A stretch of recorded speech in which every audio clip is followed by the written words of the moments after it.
Before we wander on into the episode, I just want to make sure that everyone goes out there and hits up the YouTube, check out the Spotify, check out Apple, wherever you're listening or watching to this podcast, is to go down, like it, subscribe, hit the bell if it's YouTube. Make sure you're getting those reminders. We do put these out every week. So make sure you do all that. It helps us out. And in the long run, we can make better things. So again, like, subscribe, all that fun stuff.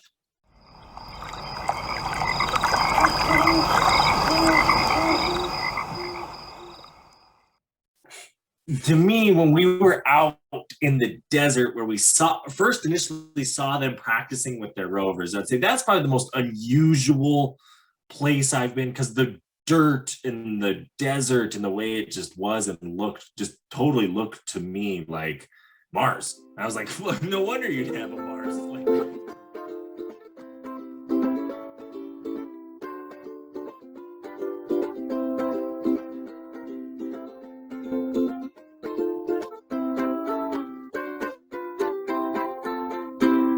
Clink. Clink.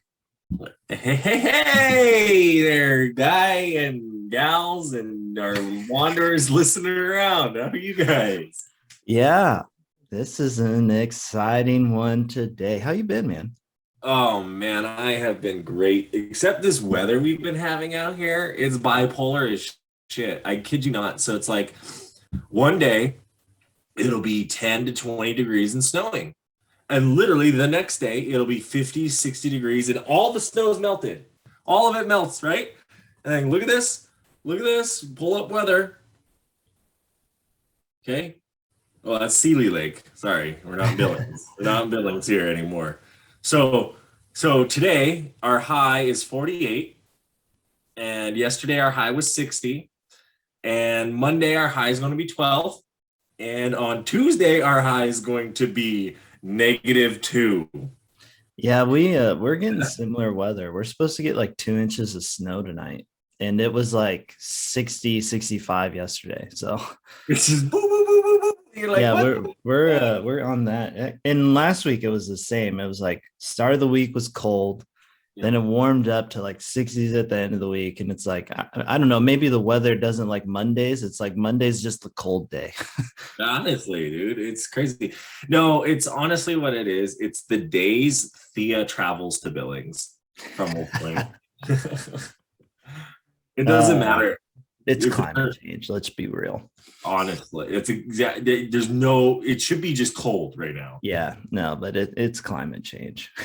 We can be real on this podcast and talk real. I mean, we've been having like 60, 70-degree weather days in February. Like that's not a thing for Oregon. It's not a thing for Montana yet. Here we are. Yeah. And it's just like, fuck. Okay. Well, have you been enjoying the days that have been nice? I mean, yesterday was a nice day, but the problem out here in Billings is the wind. So when you get out to, eastern Montana, it gets real windy, especially this time of year because it's pushing those fronts. So like my neighbor, literally, right? Yeah, I look out the window here, I can look out and see it. Oh God. There's a piece of the trim on the roof. Yeah. It's like the people who did the siding on this apartment complex or this complex did a terrible job. And I want to make that known. They did a terrible job. They were lazy. They left shit all out. That trim piece has kind of been hanging for a while now, but the wind has been so bad it's ripped it off and it's hanging about a foot off the building. Oh dang. Yeah, and I'm just like, oh shit, what takes it that one day it's just gonna rip off, because that wind just pop, pop, pop. Yeah, there'll be a day where it comes, but so you haven't gotten outside at all? I mean, like, I go down to the river. Since we last recorded, I don't know actually if I've been out and about. I kind of took this weekend myself to do some internal stuff, get the Jeep kind of secure and ready, clean my garage, clean my house. Because I'm actually going to be headed your neck of the woods here the end of next week. I want to be out in Oregon. Why? Because I'm going to fly to New Orleans for Mardi Gras. Oh, that's right. You're doing that whole spiel. Yeah, we're going to figure it out. And Yeah, everyone's that's backed right. out. Huh? Everyone's backed out. Everyone's backed out on Tyler, except Josh, Santina, and I. Oh, nice. A small little group. Yeah, it started out as 12. It's going to be four. Nice. Yeah. No. Um, What have you done? You get out there. I see you run. yeah, I've been out. I've been out more than usual lately. I've had some weekends off, so I've been running. Last weekend I did it's essentially most people hike it because most of the people I passed on this they were hiking it, but I decided to do a trail run. So it's called Bolt Mountain in Grants Pass, Oregon. Nice. Yeah, it was a nice little climb. It sucked. It was a hard run, but so I've been trail running and stuff. I mean, I'm running the half marathon in Missoula at the end of June, and then I have a triathlon in Bend, so that's where all my time is. But luckily, it's all outside time. Yeah, no, that is really cool. Did you bolt up the mountain? Yeah, theoretically, I didn't run like the fastest time around the fastest time because I Strava everything.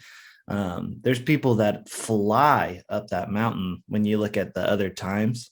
I thought I was doing pretty good. I think I was like a 10-minute mile for the uphill the whole time. So it took me like 30 minutes to go 3 miles uphill. So Wow, I thought I was doing good, but then I looked at other people's times and they're like at like 20 minutes. I'm like, holy shit.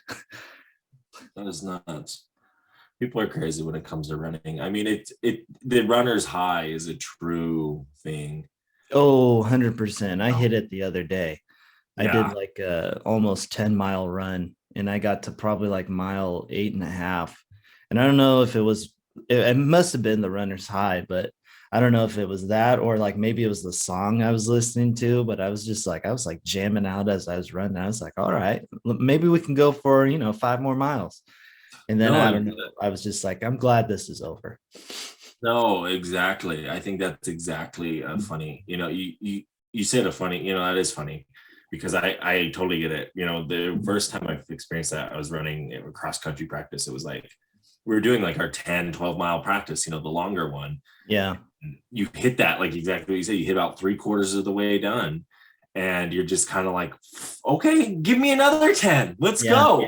you know? Yeah. 100%.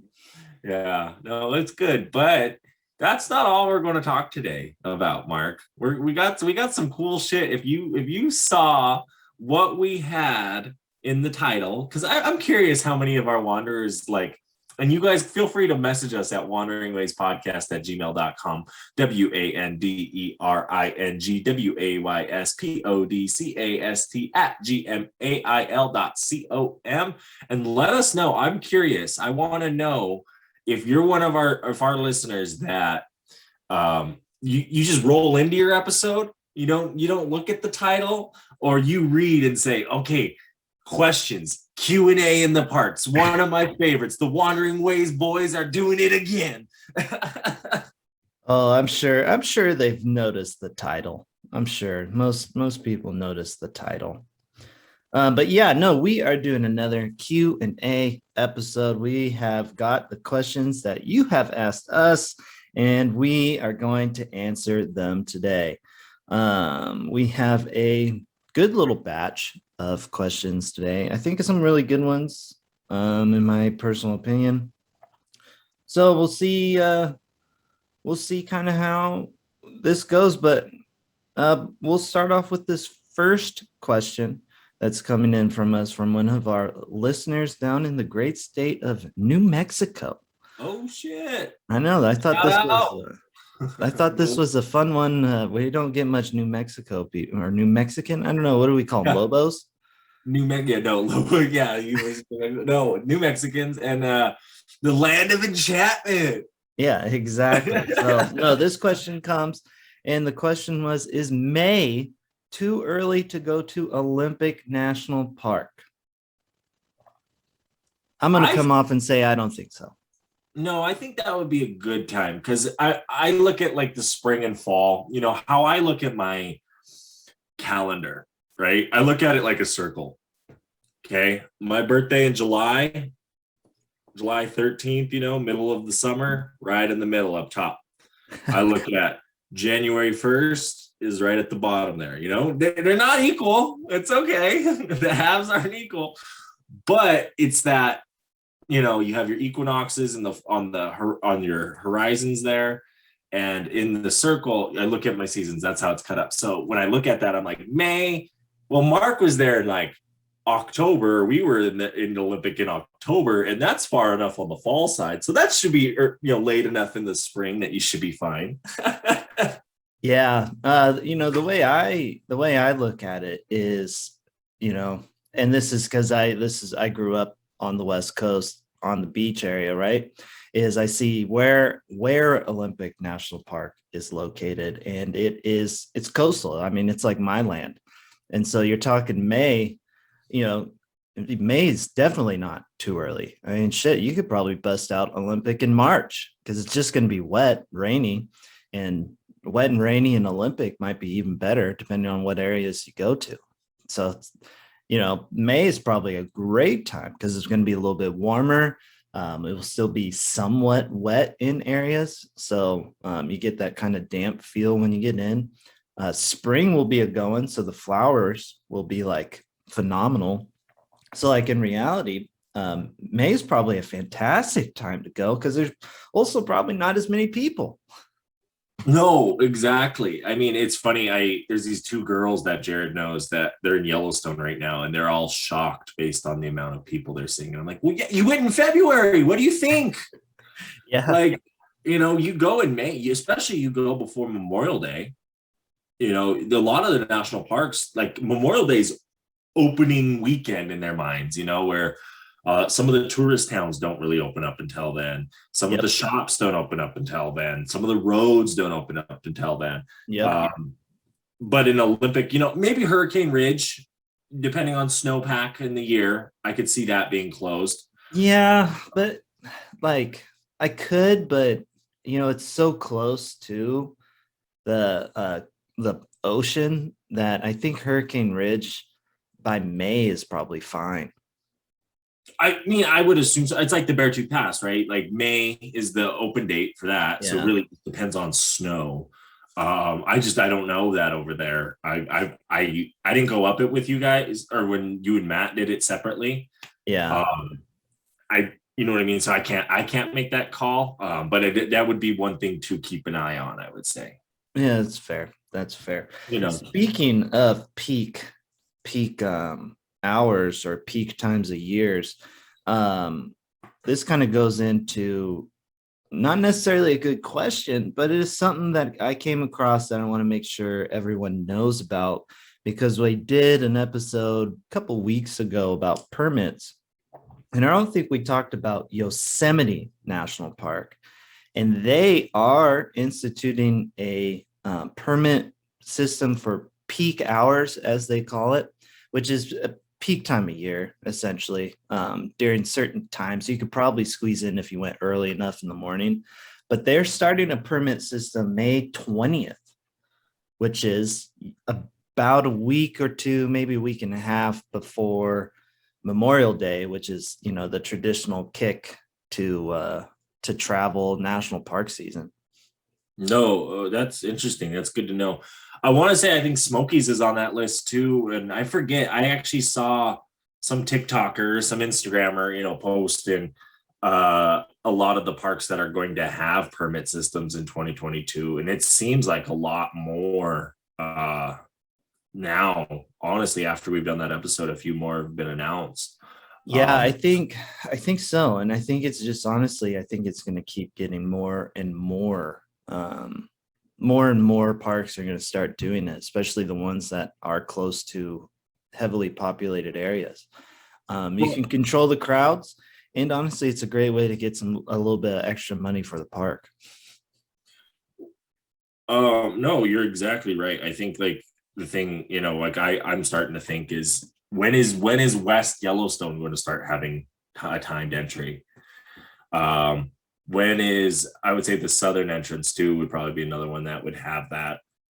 Maybe the north entrance there in Gardner. I don't think Cook City would ever get that quite yet. But exactly, like I'm looking at these national parks we've been to. I would say Zion, they already kind of do. I mean, Zion's got, they have the shuttle system, which controls things.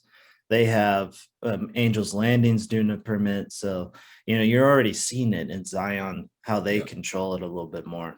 I wouldn't be surprised if it went to the cars more so, especially during like a peak season, depending on how like a Yosemite goes. I could see Yellowstone being more of the shuttle kind of system, or at least trying to encourage it more. Yeah. And the Grand Canyon. Yeah, I could see the Grand Canyon. Well, the Grand Canyon's got a good shuttle system. They do. But when we went, we were smart and went really late and really early in the day. Yeah, so we didn't hit the people. That line, I have seen pictures of that south entrance there in Kanab, or I think Kanab is the name of the town. I could be totally yeah, I can't remember. I know the town you're talking about. That might not even be the name of the town now, thinking about it. I think it might even be like start with something else. But the main town at the south entrance is in there, Grand Canyon. I've seen pictures of people just, oh my God, this is crazy. This is nuts. And you're like, what do you expect? Like, you and everyone else on a Saturday want to go to the national park. Yeah, exactly. Here's that list real quick of national parks and monuments requiring reservations 22. You have Acadia is also one. Mm-hmm. That's a new one. Arches, Glacier National Park, Muir Woods National Monument in California is going to also be one. Rocky Mountain is another one. I think they brought it back. I don't think they had it last year. They did have it last year because it was another COVID travel year. I thought they had it the first COVID year, but not the second COVID year. No, they did, because I had both my dad and brother, and then my sister and brother-in-law used the system last summer. Okay, that makes sense. And then the Zion one. Oh, Shenandoah is going to have day hiking tickets that they're testing this year too. Interesting when we get into that. But no, I do think May is a great time for Olympic. Yeah, no, I don't think the way Olympic is set out, and I really like this one park for that reason too, because you have the road that goes around the mountain essentially, and there's all those little towns and stuff. So there's not really true entrances into the park. There are a few, right, to the Hoh Rainforest, the Hurricane Ridge, like Solduck. Yeah, there are those ones that go straight in. But the whole park itself, it's like you kind of drive around it and find your little pull off or find your hiking trail. And to me, that's really cool. And that's not going to be a permit system, I don't think. So that's something. No, I don't think Olympic would become, because of the way that is set up like that. If you were to have one of the entrances be a permit system, it'd probably be Hurricane Ridge. But outside that, I don't necessarily think there would be any need really for a permit system in that park, because I went in July and it didn't have people really like at all.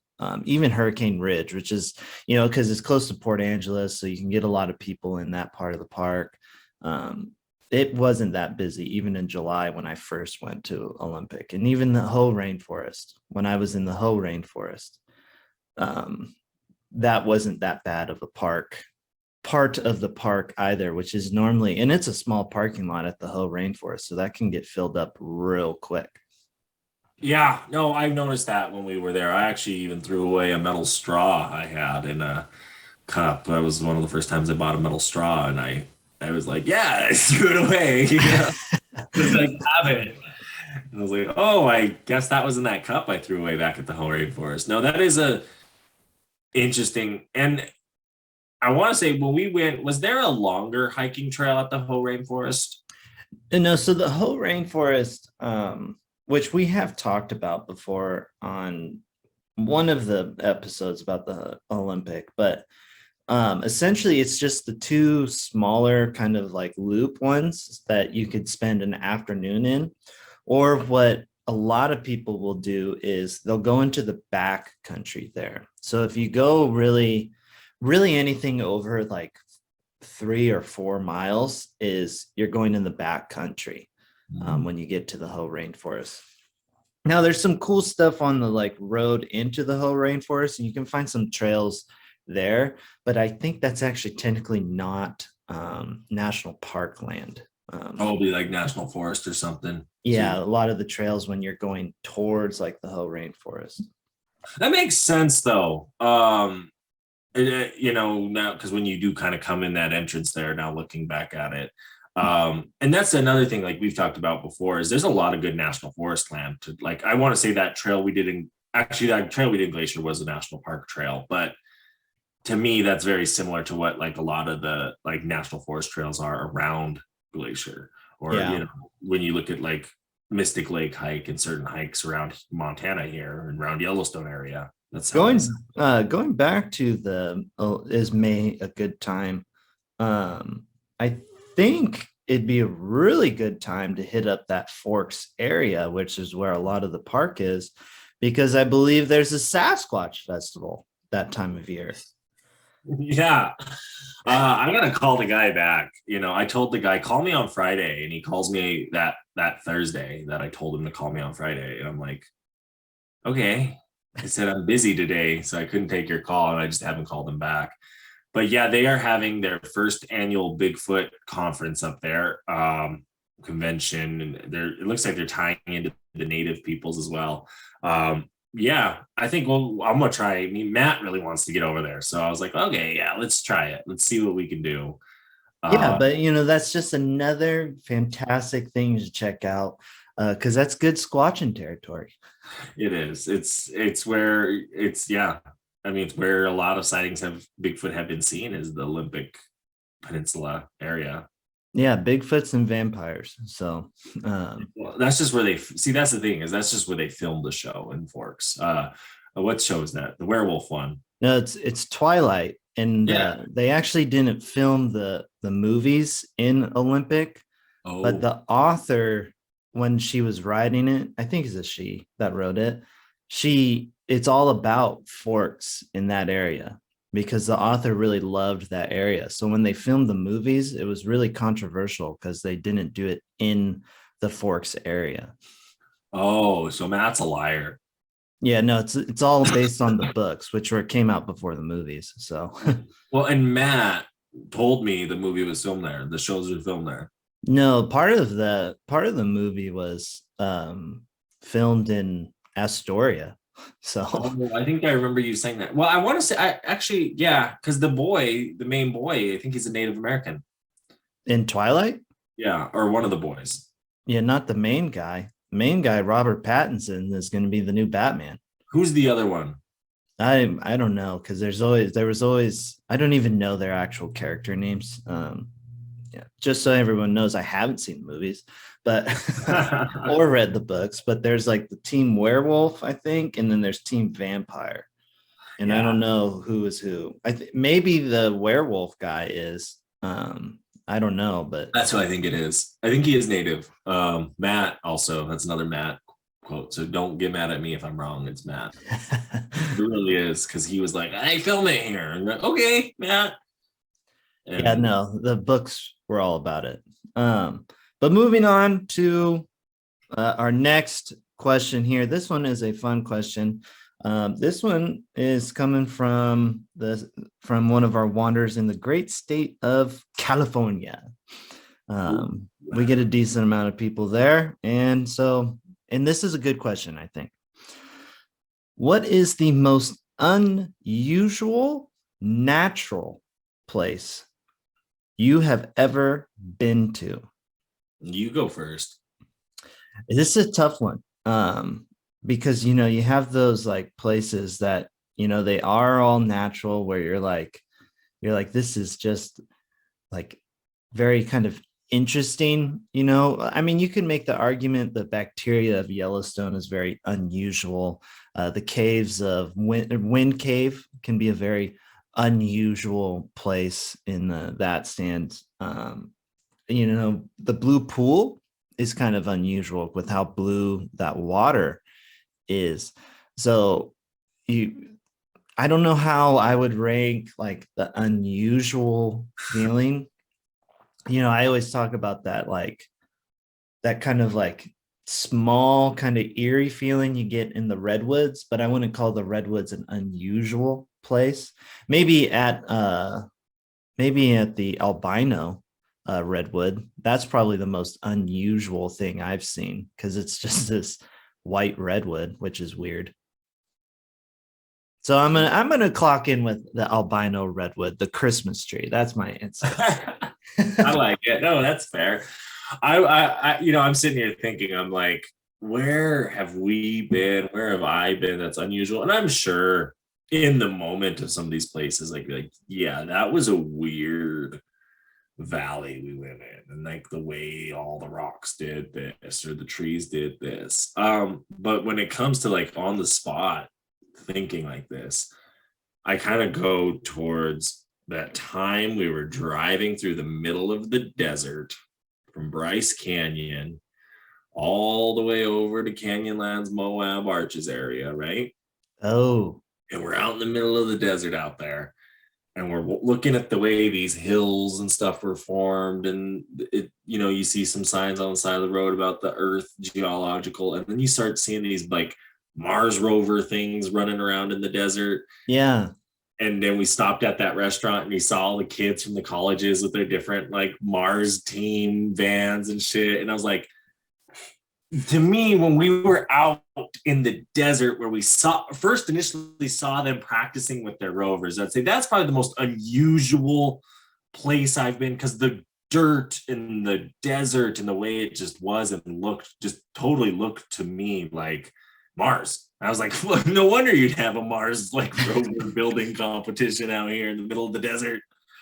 Yeah, that's a good point. Capitol Reef is an unusual place because the way like it sits where it's like going two different directions, like how the land is actually tilted, it's unusual to the eye. But I mean, that's close to the area of the Mars. You just have to keep going east. It's very close to the area, that rock, the whites and the reds, how they come together. You'd have this red round rock sitting on this like flat red rock, and just the different layers. Yeah. I liked Capitol Reef. I really did. That's one park I want to go back and spend a lot more time in. It is interesting, because I want to get down to like the pinnacles, I would say, of Capitol Reef. The like little rod thing sticking up. They look like the stalagmites or stalagmites that you see in a cave, just coming up from the ground. And I want to check that out. You have like the needle, or is that, and then you also have it like the Island of the Sky area. Well, that's Canyonlands. Yeah, that one does. That one, but yeah, Island in the Sky is. But Capitol Reef, I want to get into more. I think you really gotta get into that park. Well, what was kind of nice is we didn't really realize that when we did it, right? And when we did do it, we kind of took that first one. You go through the park. There's only really one big spot the road goes to the park, and it's like 5 miles of the park. Yeah, it's not very big. And there's a hiking trail right off that you can go up to this arch, and we did it. And actually, not a lot of people did that hike. Maybe we saw one or two other hikers doing that aspect of it. When like there was a boardwalk down below, and we probably saw 20. Mm-hmm. What I like about that is it is an out of this world park. The desert is an out of this world place. It makes you feel just foreign. It feels foreign. It really makes me want to go explore like the Atacama Desert down in South America, or even some of the deserts in Asia, and like the savannah out in Africa, just because you see our weirdness in the desert, and I'd love to see the weirdness in those places too. I think if you're looking for like the best weird desert, I bet you it's Australia. Yeah, there's a lot of weird stuff down there. Yeah, Australia is just a weird place because everything's trying to kill you. So, I imagine like the desert's got to be extra weird.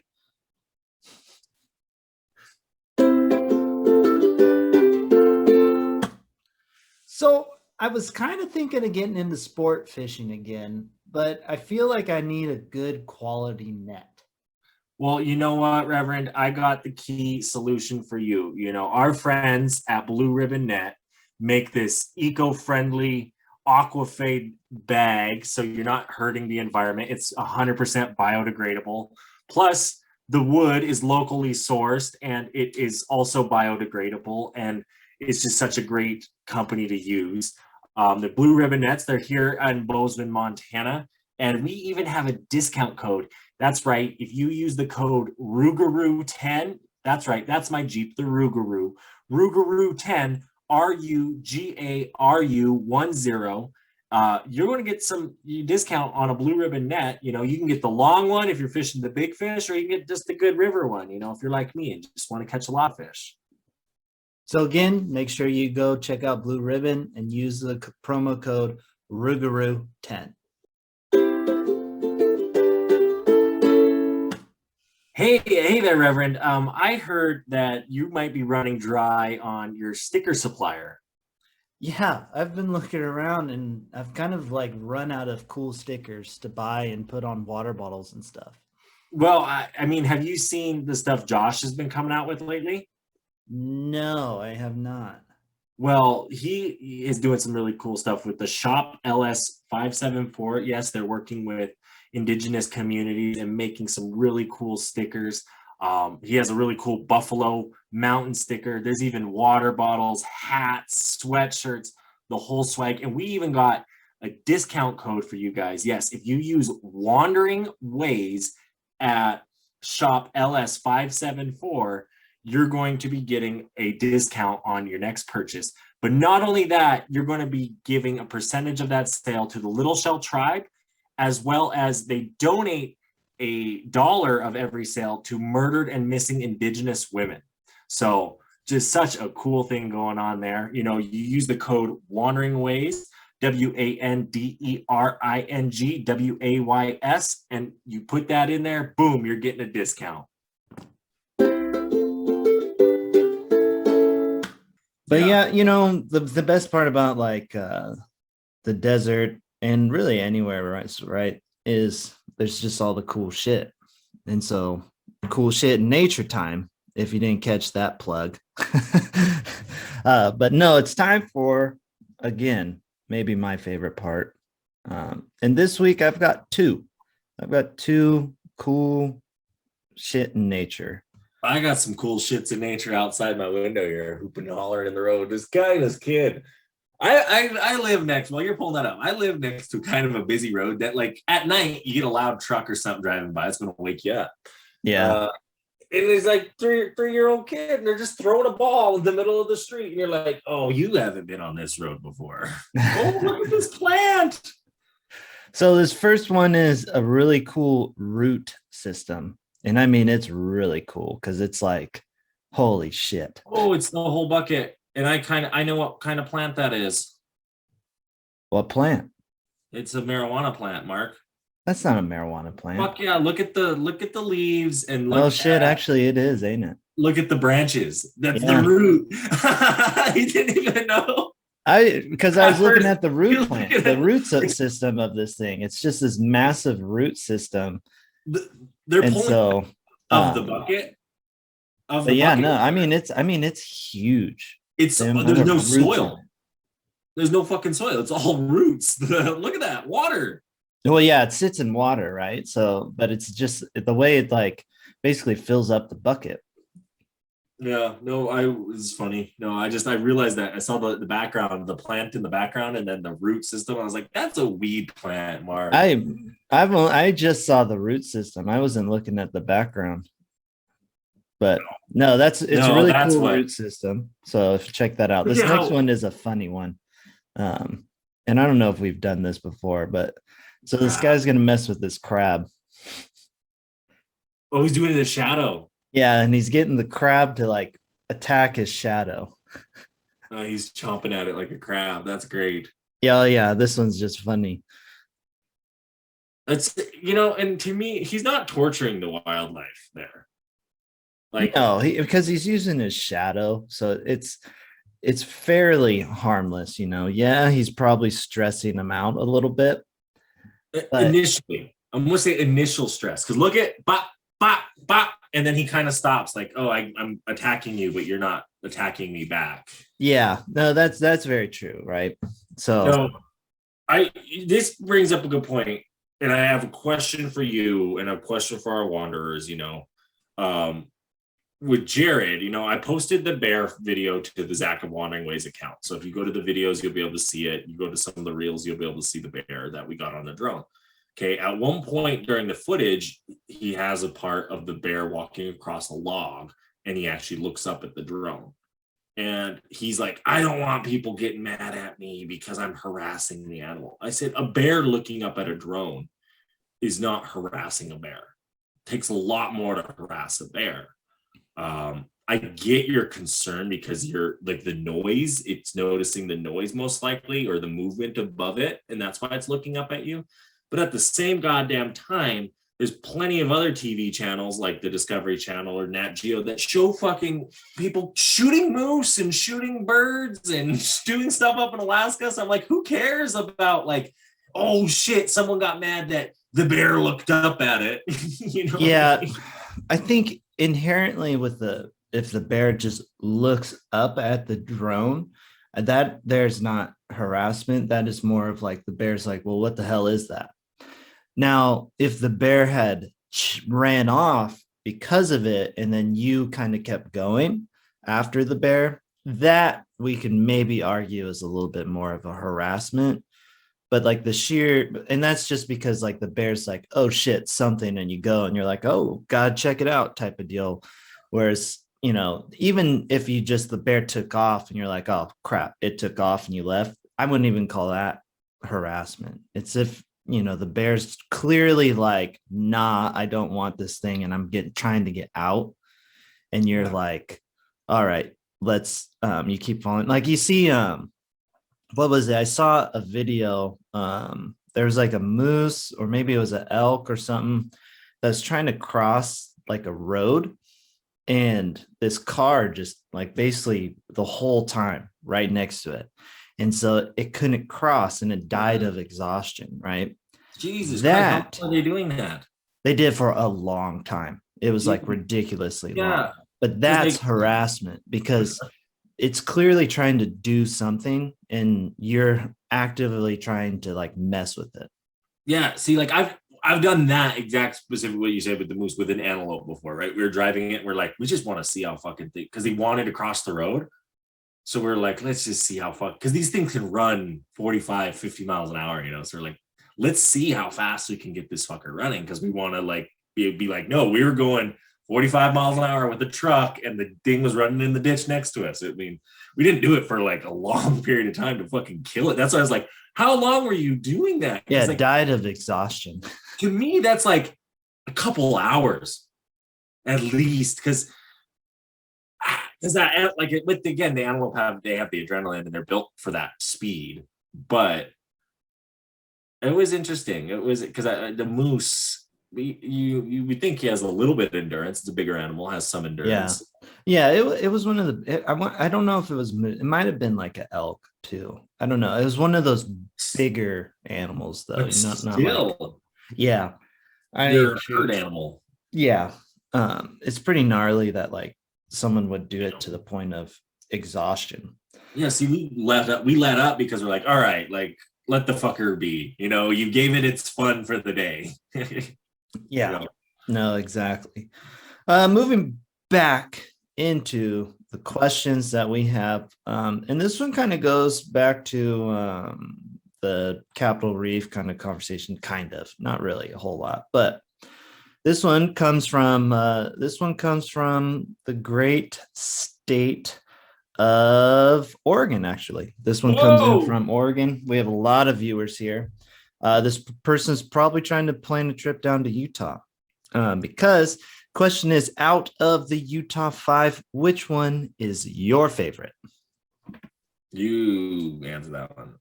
Oh, first one off the get-go, because apparently he does want to answer it. But no, if I had to pick, I'm willing to bet Bryce would jump up to number one if I ever get into the actual canyon. Because I haven't been in the canyon itself. Zion. And I know I talk shit about the crowds in Zion, but Zion is incredible. Yeah, fair. I look at like when I look at favorite again, I've used this kind of decision making before is right. What do I most want to go back to? And for me, it is Capitol Reef. I would say that's the park because one, there's not going to be a lot of people. Two, you're going to be able to find those spots that are your spots. Now that I've been down that way enough, I know what I'm looking for when I go back down to both like like we could essentially do a Capitol Reef and a Bryce in the same trip. And I would be super happy and excited with because I think you'd get a lot of the hiking in these like unknown parts out of the way. Where we're not necessarily hiking the main trails, we're hiking the trails in Bryce, in Capitol Reef, where it takes you got to kind of get out and around them. Because I want to say, I'm sure with Bryce Canyon, there's the trails that come from down below, where like you have to go outside of the park to get into them. Yeah. And the same with Capitol Reef, that they both offer that. I want to do that. Arches is really busy. Although, Arches is a very cool park, especially if you get up. I think it's like the Devil's Garden. It's the very last thing on the one road because it's literally one road and then it loops and you come back in the same road. When you get all the way to the end and then you can hike out when you really feel like it's just you in the desert. It's where Vince and I got lost. It's a very cool spot. So I mean, like Arches was up there when it comes to this 5 for me in it. The Zion's just super cool, but I'd probably put like Arches right behind it, and then Bryce for right now. But I'm willing to bet if I got into Bryce, it would shoot up. No, and that makes sense. I totally get that. I kind of regret us not hiking around Bryce more that day we were there. I mean, to be fair, we just kind of checked out the main sites and then jumped on over to Capitol Reef to do a hike and then over to Moab. Time wise, it wasn't like the best to do, but yeah, no, I really do wish we would have spent just a hair more time, especially that one trail. You do see a lot of everyone's pictures from Bryce. Yeah. Because that to me is like, we would have done that before everyone else was doing that. Yeah. Before it's permitted. No. Before it's permitted. That's not a bad way to measure. Where did you do it before or after the permit? Right. But yeah. No, all right, Zion's my favorite. Sounds like Capitol Reef is yours. Next question. I believe you've got this one.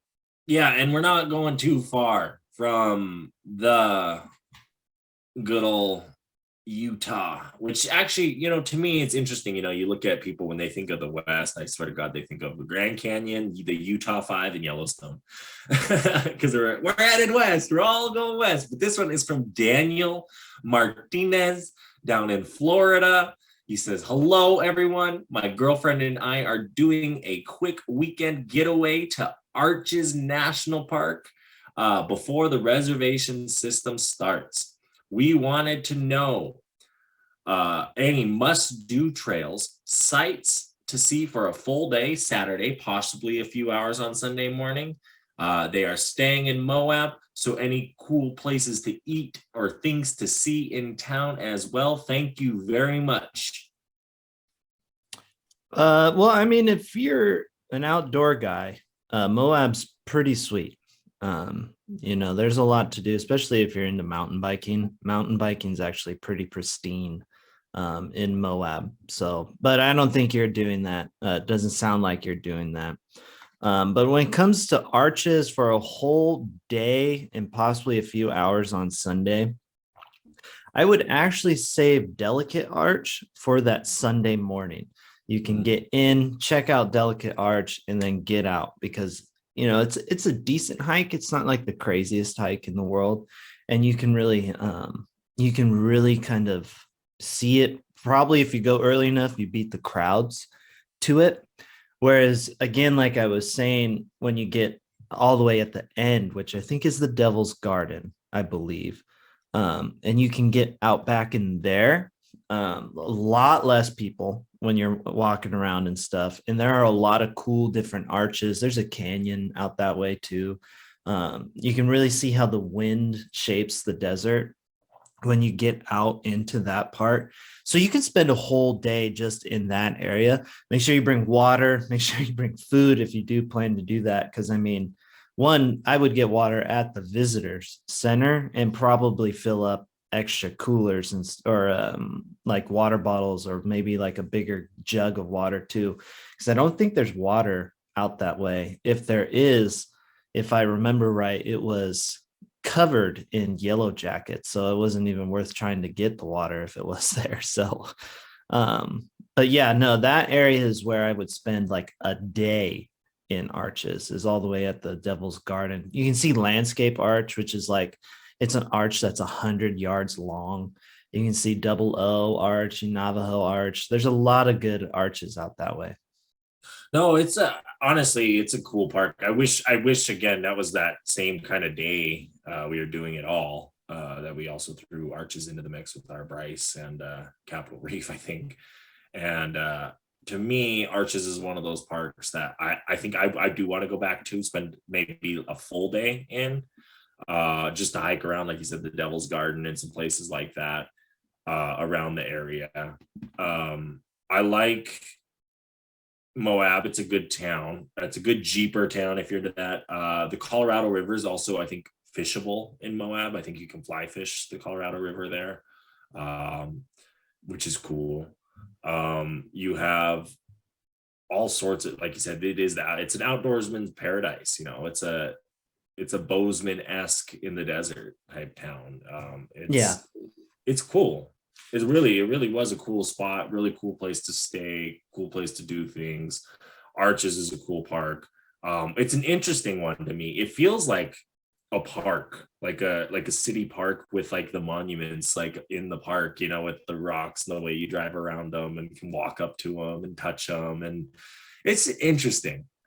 Yeah, it is kind of, that's true. Especially because all those arches are in such a small concentration area. Mm-hmm. Yeah, that is very true. And you know, if you really you're like, I want to get the most bang out of my buck for this trip, you can also hit up Canyonlands. Oh yeah, there was Canyonlands isn't far at all. You can go Island in the Sky, or you can kind of go a little bit south to, I think it's the it's the more pinnacle part of the park. So you can even use some of your time doing that. You know, if you did do that route, I would probably just do the early morning of Arches, because it's easier to get in and out to Arches, see some really cool arches, and then you can kind of get out. Whereas Canyonlands, you probably have to spend a little bit more time, truly more time in Canyonlands rather than like Arches. While it deserves more time, you can get in and out pretty quick. Yeah, I think a weekend trip for that park and that park only isn't a bad way to plan a weekend. Yeah, and you make Moab your home base. Exactly. And I mean, that brewery was nice to eat at. I've seen people talk about this area, and like there is a lot of good restaurants in Moab or places to eat. They're not necessarily disappointed by the options, I think. No, not bad at all. You know, I think you'll have fun in Arches. Definitely, I want to go back. There's a great hostel if you want to stay in hostels there. It's like called the Lazy Lizard. That's the one you guys stayed in? Yeah, that's the one Vince and I stayed in, where we didn't even stay in the hostel. We just paid for a spot to put our tent. Oh, nice. So yeah, it was nice. I mean, it was hilarious because like we're like, hey, can we put our tent up? And he's like, well, I don't know. So we walked back there and he's like, your tent fit in this spot? And it was like, I mean, tents on tents on tents, just all kind of like, yeah. And we're like, yeah, well, that will fit. And he's like, all right, there you go. Damn, really running a tight ship, huh? Oh yeah, I mean it's a very hostile kind of experience. So That's why I'm excited. I love it though. So I'm excited for this summer because I think you'll be super excited for the hostel experience up in Glacier and the chalet. the chalet, yeah. I know. I can only imagine you up there. You're going to be chatty Cathy with the hosts. I know it. I know it. Oh yeah, Oh gotta yeah, make the no, I do, most of your man. experience. Gotta make the most of your experience. Because if you don't, why are you even showing up? Bingo. Exactly. Why even fucking get the fuck out of bed? I Yep, asked exactly. I ask myself that question a lot in a lot of things in life because it's like, of course I'm going to give it 110% because it's my name on the fucking thing. Like, Yep. I we talked about going down. I'm going down to Mardi Gras, right? And the 8 people that backed out on Tyler. Tyler gave them notice in like August of like, hey, if you want to come, and people were like, now's the time to save money. That's why I'm doing it now. And he didn't. He did what he did. College kids are college kids. It is what to expect. But God, it's that same type of thing. It's like you hear people, I want to do that. Oh, I would love to go. And it's like, you're the only one that controls your destiny, folks. Like, if you want it to look good, only you can make it look good. But if you want to half-ass it, just know other people will see that you half-assed it. Exactly. Exactly. All right. All I right. think we got one more question. One more. I think this is a good one. I got or do you want to, I know you have one more too. I think we both have one more. Well, we really only got time for one more before I have to be that guy. So I think your question fits more into mine than mine. Okay, well, we'll do this. Ready? Rachel here, looks like she's from Kentucky, travel nurse taking her next assignment in Montana. Go back to Kentucky. I'm just kidding. Welcome to Montana. We are driving from Kentucky and have never been west. We are so excited. I also have my husband and children, 3, 4, and 16. We plan on visiting Glacier, Yellowstone, and Teton while in Montana. Any recommendations on places to go, stay, eat, must-sees, etc. during our journey there? Thank you in advance. Well, lucky for you, it's Rachel, right? Lucky for you, Rachel. We are literally doing a Montana series right now. We've broken down Montana generally, we've done Yellowstone, and we've got many, many more parts of Montana. That's kind of the theme of a lot of these episodes that we're hitting here and there. So I encourage you to, one, check out all of those episodes that we have on the Wandering Ways podcast. But if I mean, I don't have the most experience in Montana, but if I were to say anywhere that's not one of the big heavy hitters, again, for places I've been in Montana, I'd say the Missoula Sealy Lake area. And that's just where I've been. That's not a big heavy hitter. There's a lot of cool stuff in that area. The Bob Marshall. No, that's the area. That's the area that is the Sealy area. It's called like the Bob Marshall Wilderness. Um, so if you want to tell your friends that you sound a little local when you come to Montana next, Mark, out here in the Bob. I don't need to. No, there's plenty of cool spots here in Montana, especially, I mean, you got young kids, which is hard, I think. So you're not going to be doing as much, I think, as you would like to. And if you're like, Rachel's like, no, F you, Zach. I have, my kids will go anywhere I push them and take them. Well, good for them. Plenty towns, walk into any small town here, any bar kids can go in, so there's always food available, good food. If you like fried food, you're going to a bar, there's a lot of fried food in this state. And if you get into the bigger towns like the Bozeman's, the Missoulas, the Kalispells, the Billingses, Great Falls, there's things to do, nice places, all different variety of stuff. Helena, there's a lot of state park tourism. There's a lot of skiing, snowboarding, snowmobiling opportunities. Anything outdoors in Montana is on the table. And I say that, like, yeah, you can go dog sledding. I've seen people in Sealy Lake dog sled. Just all sorts of crazy different activities in that sense, different places to go. You'll never be bored. The problem I think with Montana is the problem I came into last night with Jared is, we weren't really doing anything, and we went axe throwing the night before and bowling the last weekend. So it's like, well, what else is there really to do? And I think that's the problem you run into, especially with youth, is there really isn't a lot of the in-house entertainment kind of activities to do. And it's, that's the downfall. But other than that, I mean, just find anything outdoors is there. Yeah, no, Montana is very outdoorsy. You'll have a blast moving out if you get in, you like doing outdoorsy things, which I'm sure you do if you're asking that question. But yes, anyways, it is time for me to be that guy, and I'm going to be that guy. And it's time for our final words. So, final words, my guy. It's very sad when we have to come to this part of the episode, because as you wanderers probably don't listen. It's just me listening at this point. No, I'm just kidding. If you are listening right now, thank you so much from the bottom of our hearts here at Wandering Ways. We appreciate you guys. I mean, it's crazy how much my life has changed since we've started this podcast, in the sense that everything I do, I think about how can I better share that experience or that adventure with other people. So when I'm down in New Orleans, you'll see my videos on the Rougarou. Maybe I won't be posting on Zach of Wandering Ways, as I like to keep that more nature specific. But like, if you want to follow me in the adventure firsthand, the Rougarou is going to have those stories, and you're going to be able to see these adventures. But I think about like, hey, what can I share and show? Because I understand not everyone listening can have that. So what can I do for you guys that can show you these trips and show you these places better? I'm always open for that.